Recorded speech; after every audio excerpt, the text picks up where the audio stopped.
everybody, it's Mac from Learning to Speak on Guitar. It's a nice rainy day here in Maine today, so I feel like I'm in a C minor groove idea.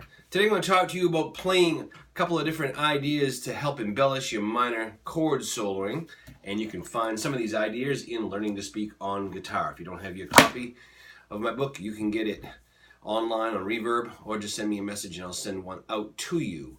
So the idea here is we're going to talk about adding some different train of thought when we're soloing over a C minor idea. So if I've got some kind of a groove going on just over a C minor,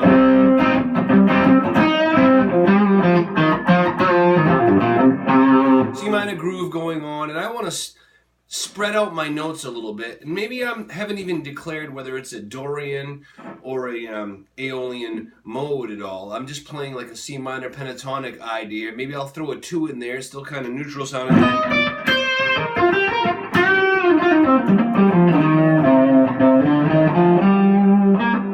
This is a minor pentatonic with a 2. It's not really a full scale yet. We've got 6 notes. We haven't declared whether it's a flat 6 or a natural 6 that happens. And the idea of this is I'm going to show you these techniques that can work over either of those instances if you're playing a Dorian or over an Aeolian, or the natural minor scale, as some may call it. So here's the idea of, like, if I'm playing C minor. Now, if you know a couple of simple arpeggios, majors and minors, just root 3/5, root flat 3/5. So, you know, here's a simple C minor. Know that shape there. If I know how to play that simple shape, I can play that, of course, for C minor in a couple places, all over the neck. But if I know that well enough, I could say, I could also play a little G minor on top of that. And what we've done there is we're playing the G minor shape, but the notes in relevance to C are a 5, a flat 7, and a 2. So now if I combine those two and I'm playing, I might play a simple line that has a C minor idea, and then I might play a G minor over that, or vice versa. I might start with a G minor, C minor, G minor, C minor.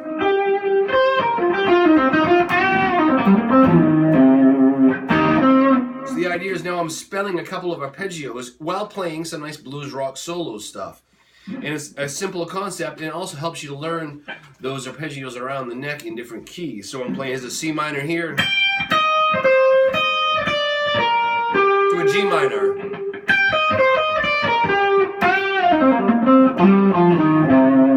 Pretty cool in that aspect of it. It's just simply thinking of one other chord, the G minor. Here's the G minor coming over that.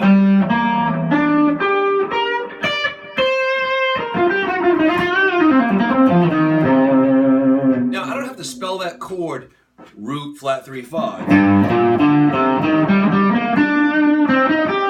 Maybe I can play that in a mixed up fashion where I'm playing like a flat 3/5 root.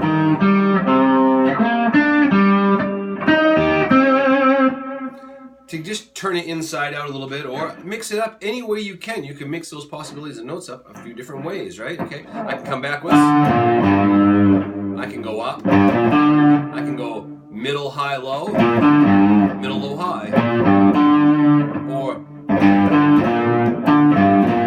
so there's all those possibilities for each of these little shapes.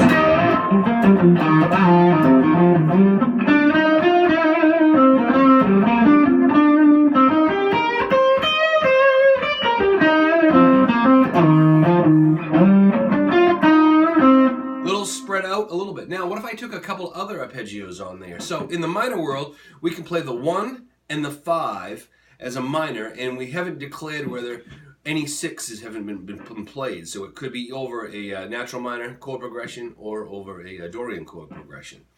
And if you don't understand that, the idea is whether we're playing a 6 or a flat 6 in the chord progression, because that will determine what scale we use. We just can't start ripping on a scale if we don't know what chords are going on behind it. If it's a static C minor, then we can play either. Now, there's a couple of major triads that we can play over this. First of all, the relative major, or the flat 3. So in E and C minor, we're talking E flat major. So you hear that? And that gives you the notes in C, a flat 3, a 5, and a flat 7. So there's that idea. So listen to the difference. Kind of gives you the idea of like a minor 7 with a C. So that's a good idea. So you go. Falls right in the minor pentatonic. It's not stepping outside at all, but it's just a new way of looking at the neck. So.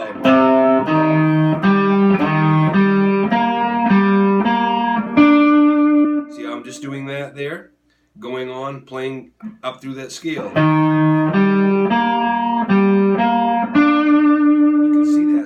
Okay, I'm just turning that inside. That's an E flat major, C minor.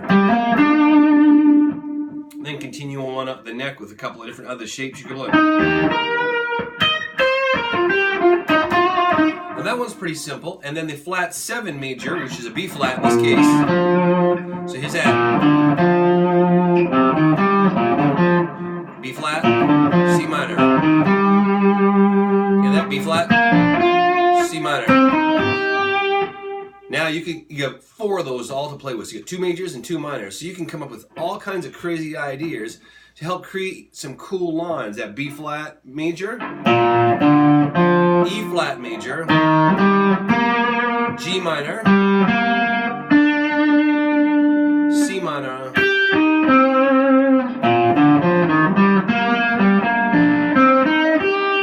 I spelled them all root 3/5.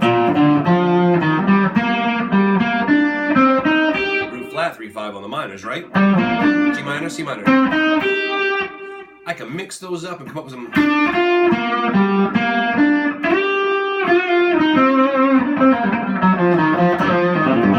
Now again, we don't want to play all arpeggios. It sounds like we're doing an exercise, so we use them sporadically to add a little bit of flavor to your solos. And this all helps you to learn to really speak on guitar and say something when you're soloing, not just playing a bunch of rote learned riffs or scales or practicing. You're actually creating some kind of melodic idea over.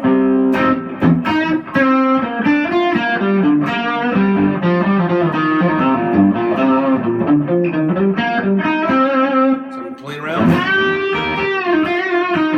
I'm playing on my kind of root 5 position. There's that G minor.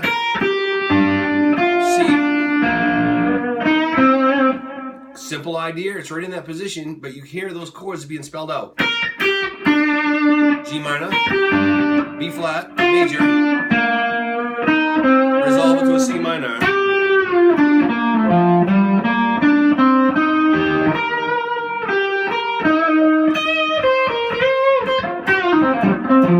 People's ears can hear that.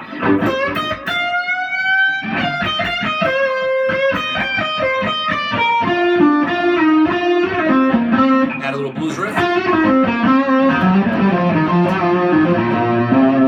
little flat 5 action.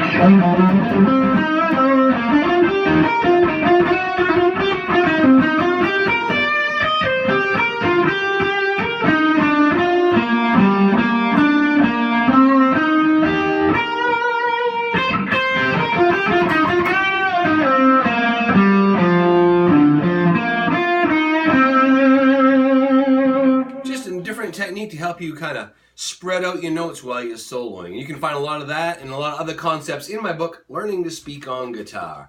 All right, have a good day.